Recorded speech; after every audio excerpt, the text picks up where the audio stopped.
আসসালামু আলাইকুম প্রিয় চাকরি প্রত্যাশী ভাই বোন। আজকে আমরা কিছু বাস্তব বিষয় নিয়ে আপনাদের মাঝে উপস্থিত হয়েছি। সেই বিষয়গুলো আলোচনা করার চেষ্টা করব। আজকের বিষয় হচ্ছে, আমরা যখন নিয়োগ বিজ্ঞপ্তি প্রকাশিত হয় তখন আমরা হুমড়ি খেয়ে অ্যাপ্লাই করতে থাকি।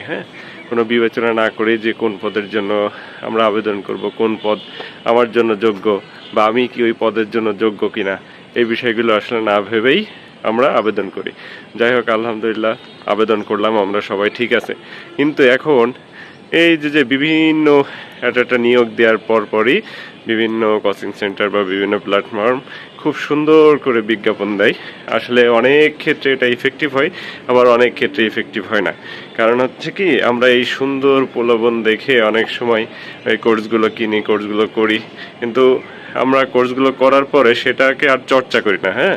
ওইটাকে ধরে রাখি না। এটাই হচ্ছে আমাদের ব্যর্থতার বড় একটি বিষয়। সেই কারণে আপনারা যারা চাকরি পরীক্ষায় অংশগ্রহণ করবেন তারা অবশ্যই যে কোনো একটা নির্দিষ্ট কোর্স করতে পারেন। এর পাশাপাশি বেসিক থেকে মূল বিষয়গুলো শিখবেন। কারণ কি, আপনি যে পরীক্ষায় অংশগ্রহণ করেন না কেন, যদি বেসিক থেকে মূল বিষয়গুলো শেখেন তাহলে যে কোনো চাকরি পরীক্ষায় আপনি আর আটকাবেন না। কিন্তু আপনি যদি ওই শীট কেন্দ্রিক বা যে কোনো ওই প্রলোভনের ফাঁদে পড়ে যদি আপনি শুধু ওই একটা পদের জন্যই আপনি কোর্সটি করেন বা ওইটাকে নিয়ে পড়ে থাকেন, তাহলে কিন্তু চাকরির এই বাজারে চাকরি পাওয়া বেশ কষ্ট।